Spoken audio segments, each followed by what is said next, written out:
Hello and welcome to the Peppermint Sunflower channel, where we pair video of the beautiful natural world with calming narration of classic literature. This week we hear a story of treacherous betrayal aboard the Tremolino. And now, over to Joseph Conrad. We slipped out to sea quietly at dusk, and all through the night everything went well. The breeze was gusty, a southerly blow was making up. It was fair wind for our course. Now and then Dominic slowly and rhythmically struck his hands together a few times, as if applauding the performance of the Tremolino. The balancelle hummed and quivered as she flew along, dancing lightly under our feet. At daybreak I pointed out to Dominic, amongst the several sail in view running before the gathering storm, one particular vessel. The press of canvas she carried made her loom up high, end on, like a grey column standing motionless directly in our wake. "Look at this fellow, Dominic," I said. "He seems to be in a hurry." The padrone made no remark, but wrapping his black cloak close about him, stood up to look. His weather-tanned face, framed in the hood, had an aspect of authority and challenging force, with the deep-set eyes gazing far away fixedly, without a wink, like the intent, merciless, steady eyes of a sea-bird. "Chi va piano va sano," he remarked at last, with a derisive glance over the side, in ironic allusion to our own tremendous speed. The Tremolino was doing her best, and seemed to hardly touch the great burst of foam over which she darted. I crouched down again to get some shelter from the low bulwark. After more than half an hour of swaying immobility, expressing a concentrated, breathless watchfulness, Dominic sank on the deck by my side. With the monkish cowl, his eyes gleamed with a fierce expression which surprised me. All he said was, "He has come out here to wash the new paint off his yards, I suppose." "What?" I shouted, getting up on my knees. "Is she the Guard Acosta?" The perpetual suggestion of a smile under Dominic's piratical moustache seemed to become more accentuated, quite real, grim, actually almost visible through the wet and uncurled hair. Judging by that symptom, he must have been in a towering rage. But I could also see that he was puzzled, and that discovery affected me disagreeably. Dominic puzzled? For a long time, leaning against the bulwark, I gazed over the stern at the grey column that seemed to stand swaying slightly in our wake, always at the same distance. Meanwhile, Dominic, black and cowled, sat cross-legged on the deck, with his back to the wind. Above his motionless figure, the little cord and tassel on the stiff point of the hood swung about inanely in the gale. At last I gave up facing the wind and rain, and crouched down by his side. I was satisfied that the sail was a patrol craft.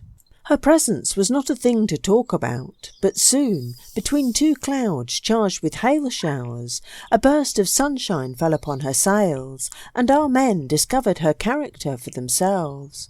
From that moment I noticed that they seemed to take no heed of each other or of anything else. They could spare no eyes and no thought but for the slight column shape astern of us. Its swaying had become perceptible. For a moment she remained dazzlingly white, then faded away slowly to nothing in a squall, only to reappear again nearly black, resembling a post stuck upright against the slaty background of solid cloud. Since first notice she had not gained on us a foot. "She will never catch the Tremolino," I said exultingly. Dominic did not look at me. He remarked absently but justly that the heavy weather was in our pursuers' favour. She was 3 times our size. What we had to do was to keep our distance till dark, which we could manage easily, and then haul off to seaward and consider the situation. But his thoughts seemed to stumble in the darkness of some not-solved enigma, and soon he fell silent. We ran steadily, wing and wing. Cape San Sebastian, nearly ahead, seemed to recede from us in the squalls of rain and come out again to meet our rush, every time more distinct between the showers. For my part, I was by no means certain that this Gablou, as our men alluded to her opprobriously, was after us at all. There were nautical difficulties in such a view, which made me express the sanguine opinion that she was, in all innocence, simply changing her station. At this, Dominic condescended to turn his head. "I tell you she is in chase," he affirmed moodily after one short glance astern. I never doubted his opinion, but with all the ardour of a neophyte and the pride of an apt learner, I was at that time a great nautical casuist. "What I can't understand," I insisted subtly, "is how on earth with this wind she has managed to be just where she was when we first made her out. It is clear that she could not and did not gain 12 miles on us during the night. And there are other impossibilities." Dominic had been sitting motionless like an inanimate black cone posed on the deck, near the rudder-head, with a small tassel fluttering on its sharp point, and for a time he preserved the immobility of his meditation. Then, bending over with a short laugh, he gave my ear the bitter fruit of it. He understood everything now perfectly. She was where we had seen her first, not because she had caught us up, but because we had passed her during the night, while she was already waiting for us, hove to most likely, on our very track. "Do you understand already?" Dominic muttered in a fierce undertone. "Already? You know we left a good 8 hours before we were expected to leave, otherwise she would have been in time to lie in wait for us on the other side of the Cape, and—" he snapped his teeth like a wolf close to my face, "and she would have had us like that." I saw it all plainly enough. They had eyes in their heads and all their wits about them in that craft. We had passed them in the dark as they jogged on easily towards their ambush, with the idea that we were yet far behind.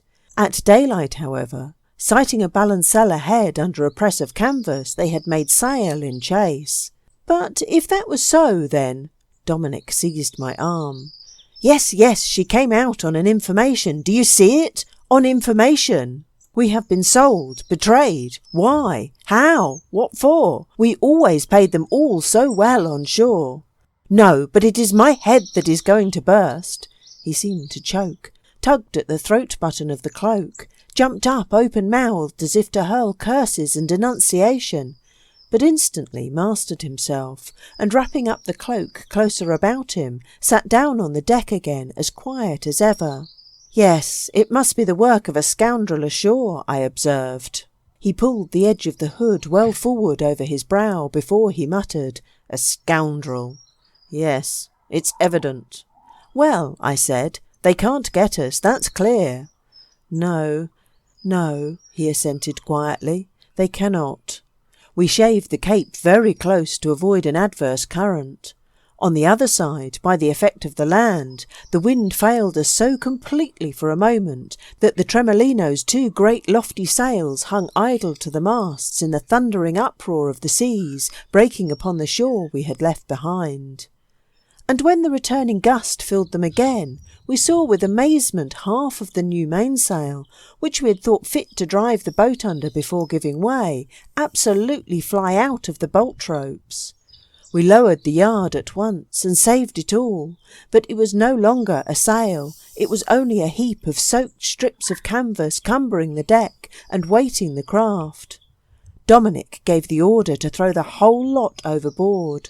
"I would have had the yard thrown overboard too," he said, leading me aft again, "if it had not been for the trouble. Let no sign escape you," he continued, lowering his voice, "for I am going to tell you something terrible.